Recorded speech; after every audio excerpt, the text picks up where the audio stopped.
host, Emily, and you're listening to my show, Beyond a Bedtime Story. I'll begin today's episode by unpacking the trends of children's literacy experiences over the past few years. It really is essential to understand the factors impacting your child's reading journey because they are vastly different than they were even 5 years ago, let alone when you may have been learning to read, or even when I may have been learning to read. So to start with some statistics, in late 2019 and early 2020, Pew Research analyzed federal data by the National Assessment of Educational Progress that revealed the amount of American 9 and 13-year-olds who say they read for fun on a daily basis has dropped from nearly a decade ago and are at the lowest levels since at least the mid-1980s.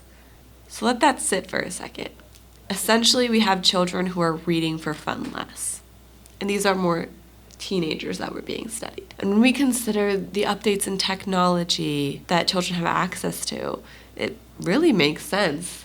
Does someone really want to sit down and read a book when they could be on their tablet, on their phone, seeing the best new thing? So as a parent, it's acknowledging that this is the world that my child is growing up in. But how might I engage my child? How might I entice them to read when they have all of these wondrous technological options around them?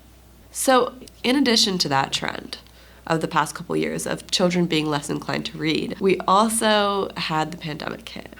And that was a huge loss for children who were learning to read at that level. And children are still seeing those effects. Amplify, a Brooklyn-based company that produces school curriculum for grades K through 12, confirmed that the amount of kindergartens deemed on track for learning to read was at 55% in 2019, before the pandemic, dropped to 37% in 2020, and rose only to 47% in 2021, not yet reaching that pre-pandemic level of 55%.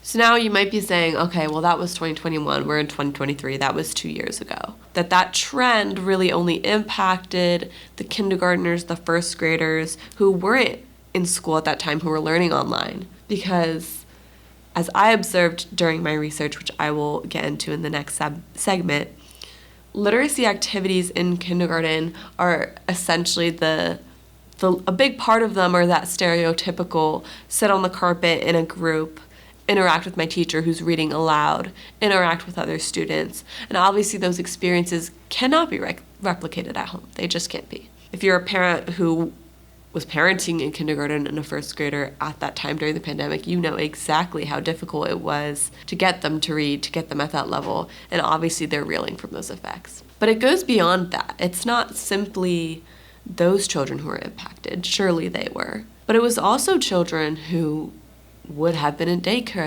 at that time, who were stuck at home, who weren't socializing with other children. And that's really what I observed in my research. I looked at these statistics and the research being done, and there was obviously a recognized drop in reading ability.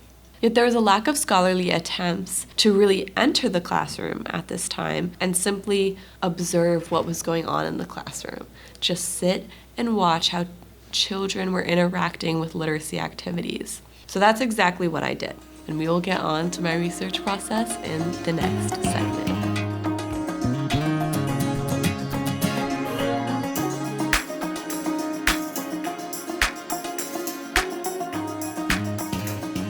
Welcome back. We'll be moving on to what my research uncovers, and I won't bore you with the technicalities. I'll share the most intriguing observations that I found while conducting my study of interactive reading practices in kindergarten and how students engage with those instructions following the COVID-19 pandemic and a return to the classroom. So I researched and I observed classes last year in the 2022-2023 school year. However, I began my research in the classroom and observing in January of 2023. I observed 2 kindergarten classrooms, approximately of 20 children each, in a suburban, well-funded school district. I had 6 observation sessions total, 30 minutes in each class, and that was once per week over a 6-week period. So these anecdotes that I will begin to uncover will be really helpful to parents who do not have the opportunity to step into the classroom and witness their children's experiences like I did. While in the classroom, I really witnessed disproportionate abilities among different children. Some children had an easier time reading, and that's expected. But Interestingly, and the teacher acknowledged this as well, she had never seen such varying levels of maturity in the classroom. Because you're thinking about these children that should have had formative years, whether in daycare centers, around friends, and they really lost out on that. So suddenly being in the classroom full time as kindergartners for the first time in their lives for some of them, it's extremely overwhelming. And in specific activities, self-control or lack of self-control really got in the way of getting things done. The best example I have of this is students were given a handout. There was 3 boxes on the left side, one for each sound of a 3-letter word. And then on the right side, they had a line where they would write out the word. So the teacher would say a word, the class would repeat it. They used hand motions to tap out the sounds, and they would write it down on the paper. So I watched children successfully work independently. They sounded out their techniques, and it was very effective. A few students needed help. There was an assistant teacher in the room, and she could provide that help. But overall, it ran smoothly. It was very positive. The next week, that same activity done in that classroom was done with letter boards. So a word was given, the teacher said the word, and the students were tasked with forming that word on a letter board. They had all the letters of the alphabet, consonants in one color and vowels in another color. And it was the same activity. It was being given a word, and then in the first activity they wrote out the word, and in this activity they just happened to form that word with tiles rather than writing it out. And yet these magnetic boards became a whole nother level of needed maturity from the students, because you had students who were playing with the magnetic tiles, ones who couldn't focus because this new medium was introduced. A handful of students were following the directions and waiting patiently. However, a majority of the class was distracted by the tiles and by completing that activity. So the class only went through 3 words, zip, tub, and get, before the teacher had to stop the activity because students were overwhelmed and distracted by the magnetic boards. And now she admitted that she was disappointed because she knew the students could do this skill. They had done it the other day on a piece of paper. And they had also used these magnetic boards before in a small group setting. But when the whole class did it at once, it was just too much to manage and too difficult for the students. Now, another example that I have of these disproportionate abilities in some of these classroom disruptions was with a read aloud. It was a collective read aloud, the whole class, the teacher was reading. And this book had an emphasis on word sounds. The letter that they were specifically looking at was W. And on a specific page, the teacher was prompting a majority of the students to sound out the word water on the page. And there was one student who kept calling out, "Oh, it's water." Meanwhile, these other students didn't know what the word was and were struggling to even sound it out. The teacher was attempting to sound out the W sound and prompting students to look at the picture, which depicted a wave on the beach. So she wanted them to recognize the word water. But we had this other student who was saying, "Oh, that's water," and really interrupting the prompting that the teacher was trying to give to students who couldn't see that it was water. So thrown into the mix of disproportionate maturity levels, I'm also observing disproportionate reading abilities. And these stories aren't meant to be discouraging. I met the most joyful and eager kids who are ready to learn and excited to read and all of the above. It's just that because of the problems posed by the pandemic, it's important to recognize the challenges that these students are facing that prior students haven't had to face. They had years of social development before entering kindergarten.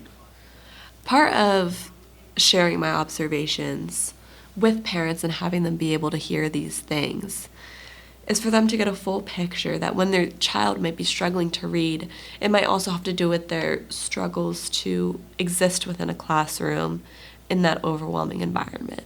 And it is both of those things. And that as a parent, you have to address both of those things. You have to encourage your child to read, especially since less children are reading for fun nowadays, but also acknowledge how they may be uncomfortable in the classroom and maybe how you can approach being in social situations and support them in that environment as well. And that brings me to my next segment, my final segment, where I'll share what you as a parent can begin to do.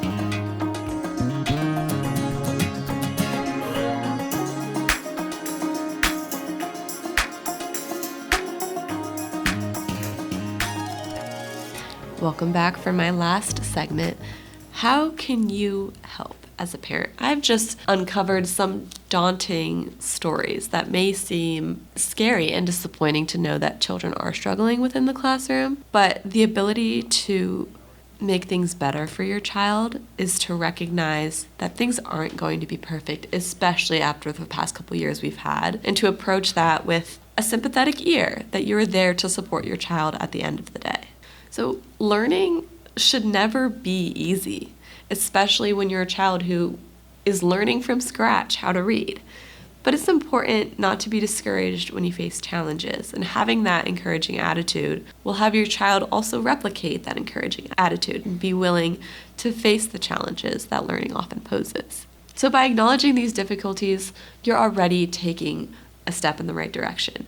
And that's honestly my first and foremost advice for how you can help, is acknowledging these challenges that I've just discussed and applying that to when you're talking with your child and telling them how they should approach reading and learning, and you're understanding that they're learning within a completely new environment that the pandemic and technology has really created. Along with that, it's starting an open discussion with your child, not simply about how they feel about reading, but also, are they comfortable in the classroom? How might you address their needs within the classroom, make them more comfortable in that environment, and just provide them encouragement with being in this new and scary place. By addressing and strengthening their social experiences, that will really aid in their ability to learn. By addressing and strengthening their social experiences, that will aid in ensuring that they're learning at their best ability and that they're reading at the best of their ability, because they're able to get the most out of a class by being able to handle themselves within that class. In the next episode, we'll really get into my other observations about helpful techniques that I witnessed during sound work, during read alouds, all of the above. However, the necessity for adopting these new techniques to support your child and the reading journey that we're about to embark on really only makes sense and feels worth it when you acknowledge the new time that you as parents are in and your children are also in following the pandemic and all of the challenges that we've faced. I congratulate you for taking a listen and stepping outside your comfort zone and hearing all of these scary things that may seem so big and insurmountable as a parent. But the rest of these episodes are all about how we can tackle the things that we just discussed. And I'm so excited to be taking this journey with you. See you next time.